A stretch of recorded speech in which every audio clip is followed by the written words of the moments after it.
한비자가 살아있어서 이번 21대 총선에 와서 대한민국에 와서 투표를 한다면 어떤 사람을 뽑을까요?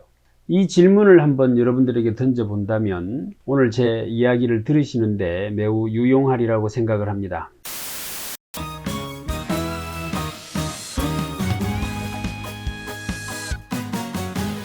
여러분 반갑습니다. 21대 총선 출마자 권장 독서 시리즈 5번째 시간으로 진행을 하겠습니다. 이번에 마지막 시간으로 진행하려고 합니다. 당초에는 10권 정도를 소개해 드리려고 했었는데요.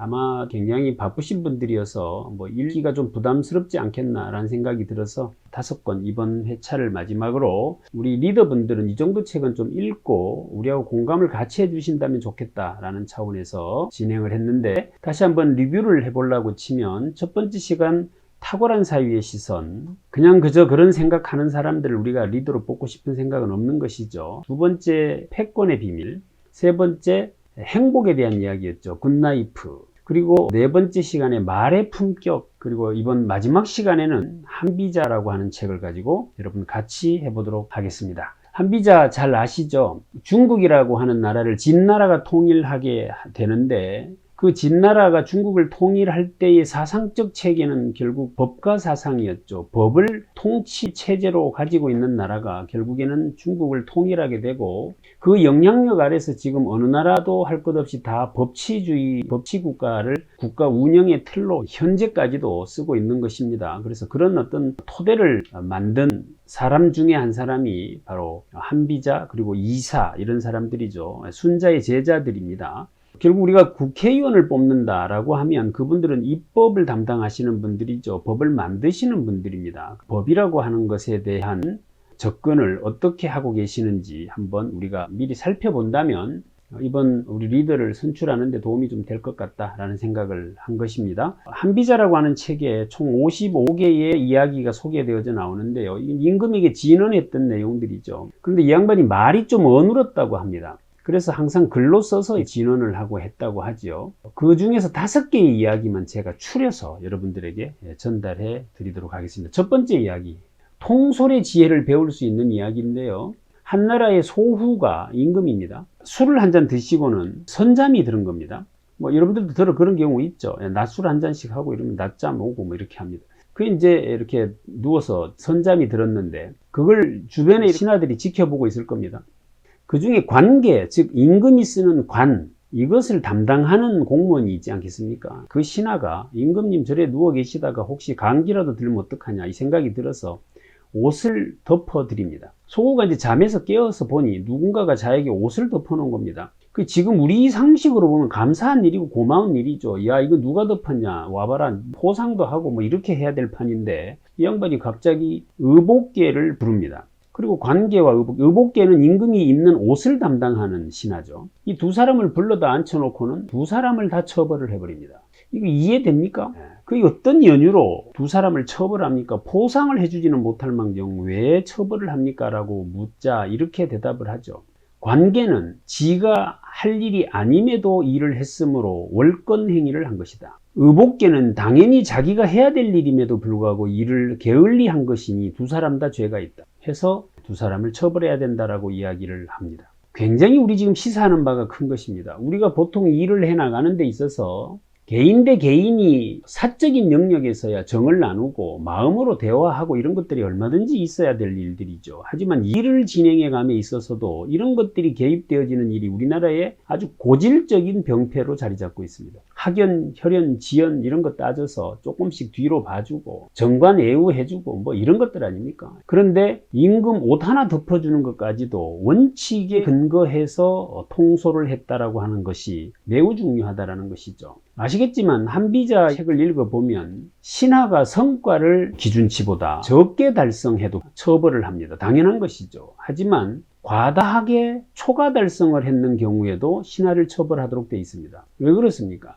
결국에 애초에 기준을 잡는 것에 뭔가 잘못이 있었다라고 보는 겁니다. 만약에 기준치를 초과 달성하는 경우에 모든 사람에게 포상을 하게 되면 대체적으로 그 기준치를 낮게 잡을 가능성이 높아지는 것이죠. 아직까지도 우리 조직에 이런 일들이 벌어지고 있는 것은 엄연한 사실입니다. 그래서 어떤 통솔을 해나가는 데 있어서 반드시 법과 원칙에 근거해서 기준을 가지고 통솔하는 것이 매우 중요하다라고 하는 것을 우리가 꼭 기억해야 되겠다라는 것입니다. 그러면 우리의 리더라고 하는 사람은 어떤 일을 처리해 나감에 있어서 사적인 감정을 가지고 일을 처리하는지 아니면 기준과 원칙에 근거해서 일을 하는지를 한번 들여다볼 수 있습니다. 삶의 태도에 있어서도 그렇게 살아왔는지도 한번 짚어볼 필요가 있는 것이죠. 두 번째 이야기 소개해 드리겠습니다. 이 반경이라고 하는 혈령이 있었습니다. 이 혈령이 시장을 방문합니다. 그 시장에 가서 시장 관리 책임자를 불러서 둘이 나란히 서가지고는 아주 긴밀한 듯한 대화를 나누는 장면을 연출하죠. 그 광경을 저쪽 멀찌감치해서 그 시장의 중급, 하급 관리자들이 지켜봅니다. 그리고는 이렇게 생각을 하게 되는 거죠. 야, 우리 책임자는 저 혈령하고 매우 긴밀한 관계에 있구나. 뭔가 좀 각별한 모양이구나. 신뢰받는 사람이구나 라는 느낌을 주는 것이죠. 그리고는 혈령은 그냥 갑니다. 그런데 그 다음날로부터 그 시장에 있던 중급, 하급 관리자들이 이 상급 관리자, 총괄 책임자의 말을 기가 막히게 잘 듣는 거죠. 그리고 일체의 부정행위를 하지 않더라라고 하는 이야기가 소개되어져 있는 것입니다. 이것을 우리는 어떻게 봐야 하느냐 하면 결국 리더가 모든 일을 자기가 다 나서서 하려고 해서는 곤란하다. 정확하게 임파워먼트 해줘야 한다는 것입니다. 아랫 사람에게 정확하게 권한을 위임해주는 행위, 이것이 리더가 가지는 덕목인데 욕심내서 오만 일 자기가 다 간섭하고 다 개입하는 행위, 이것이 곤란할 수 있다는 것인데요. 여기 한술 더 나아가면 권한을 위임받지도 않은 사람이 위임을 받은 듯이 또 행동하는 것도 꼴불견 중에 꼴불견이죠. 이것이 여러 가지 부작용을 낳는 것은 우리 근현대사에서 대한민국이 아주 고질적인 병폐 중에 하나였습니다. 지금 사진으로 보고 계십니다만 최고 권력자하고 귓속말 하는 사이다. 이거 하나로 끝나는 겁니다. 그러니 지금도 출마하신 분들이 보면 저런 권력이 있는 사람들하고 찍은 사진을 대형 걸개로 걸어놓고 그걸 자랑이랍시고 하고 다니는데 제가 볼 땐 기가 찬 이야기입니다. 도대체 무슨 생각으로 그것을 걸어놓고 있는지, 내가 지금 임파워먼트를 받았다라고 하는 것을 과시하려고 하는 건데요. 실제로 받기는 받은 겁니까? 그런 측면에서 결국 우리가 한번 생각해 봐야 될 일은 임파워먼트, 누군가에게 권한을 위임해 주는 거라고 하는 것 한번 꼭 생각해 보시고요.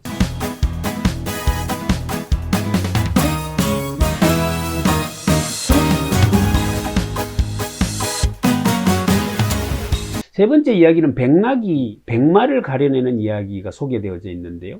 백락이 자기가 매우 아끼는 제자에게는 보통말을 구별해내는 능력을 가르쳐 줍니다. 그리고 자기가 별로 아끼지 않는 제자에게는 한 번 달리면 천리를 달리는 그 천리말을 구별해내는 능력을 가르쳐 주는 것이죠. 묻습니다. 어떻게 아끼는 사람에게는 보통말 구별하는 기술을 가르쳐 주고 안 아끼는 제자에게는 그런 기술을 가르쳐 줍니까? 이렇게 묻습니다. 뭐 요즘 말로 따지면 내가 아끼는 제자에게 좀 소홀히 하는 것과 같은 것이죠. 이때 이 백락이 이렇게 이야기를 합니다. 아마도 천리말을 구별해내는 능력을 배우게 되면 명성을 얻게 될 것이다. 그 명성을 얻게 되어서 출세를 할 수 있을는지는 모르겠다. 하지만 실질적인 삶을 살아가는 데는 오히려 도움이 되지 않는다. 보통말을 구별해내는 능력을 배우게 되면 그것은 실질적으로 삶에 도움이 된다. 때문에 내가 아끼는 제자에게는 실효적인 것을 가르쳐 주는 것이다 라고 이야기를 했다는 것이지요. 이 스토리가 이번 우리 리더를 선발하는데 매우 유용하다, 저는 이렇게 보는 것입니다. 멋있는 이야기, 화려한 이야기 또는 자신의 개인적인 명예를 위해서 출마한 사람들 의외로 많습니다. 저는 이렇게 한 번씩 방송에 소개되어지는 내용을 보면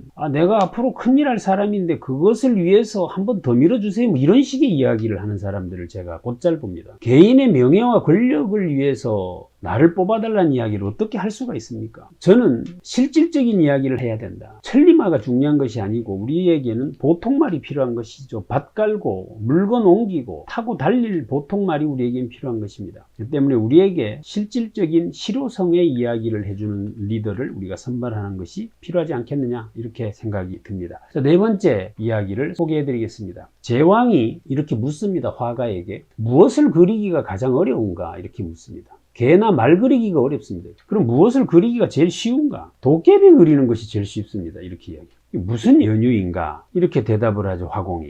개나 말은 안 본 사람이 없다. 다 봤다. 그러니 그것을 똑같이 그려내기가 현실적으로 어렵기도 하지만 서로 가장 가깝게 그렸다고 손치더라도 그 개와 말을 본 사람들이 많기 때문에 다 한마디씩 입을 뗀다. 누구도 잘 그렸다고 이야기하는 경우가 잘 없다. 근데 도깨비는 본 놈이 없다. 아무렇게나 그려도 그걸 가지고 시비 거는 사람이 없다. 때문에 도깨비 그리기가 가장 쉽습니다. 이렇게 이야기를 하더라는 것이지요. 이제 며칠 후면 여러분 집으로 우리 후보자들의 공약이 배달되어 올 것입니다. 그 공약을 한번 읽어보시고 그 공약이 개나 말 이야기를 하는 것인지 도깨비 이야기를 하는 것인지를 좀 구별해 보실 필요가 있다는 것이죠. 도깨비 이야기, 그 누구라도 하는 이야기 아닙니까? 도깨비 방망이 뚝딱 하면 뭐 나오고 뭐 이런 이야기를 공약이라고 해놓으면 그건 누구나 할 수 있는 것이다. 쉽다 이 말이죠. 하지만 우리 삶과 직접적 연관이 되어지는 그런 이야기들을 공약으로 채택을 하고 개발을 하고 그것을 우리들에게 호소하는 이런 분들이 실질적인 실력 있는 화가다, 실력 있는 리더다 이렇게 볼 수 있는 것입니다. 그래서 잘 한번 우리가 유념해 볼 필요가 있겠다라는 말씀을 드리고요. 자, 마지막 5번째 이야기를 전해드리도록 하겠습니다. 송왕이 전쟁에 나가서 이깁니다. 그래서 전승 축하연이 벌어지게 되죠. 이때 그 나라에서 가장 유명한 가수 규를 부르죠. 이 가수 규가 노래를 부르기 시작합니다. 그랬더니 그 성 밖에 있던 백성들이 아주 기쁜 얼굴 표정을 지으면서 걸음을 멈추고 서서 그 음악에 심취합니다. 그것을 지켜보던 임금이 네가 노래를 진짜 잘하는구나. 그래서 이 많은 사람들에게 저런 평안함을 주었으니 너를 포상하겠다라고 이야기를 합니다. 그때 이 규가 그렇지 않습니다. 제 스승 사계께서는 저보다 훨씬 더 훌륭하십니다. 그분의 노래를 한번 들어보시지요 라고 합니다. 그럼 불러봐라. 그래서 스승 사계가 불려왔습니다. 노래를 부르게 하니 노래를 부르니까 이게 웬일입니까? 성 밖의 백성들이 가던 걸음을 멈추기는커녕 계속 걸음을 걷습니다. 그리고 얼굴 표정을 보니 평안하기는커녕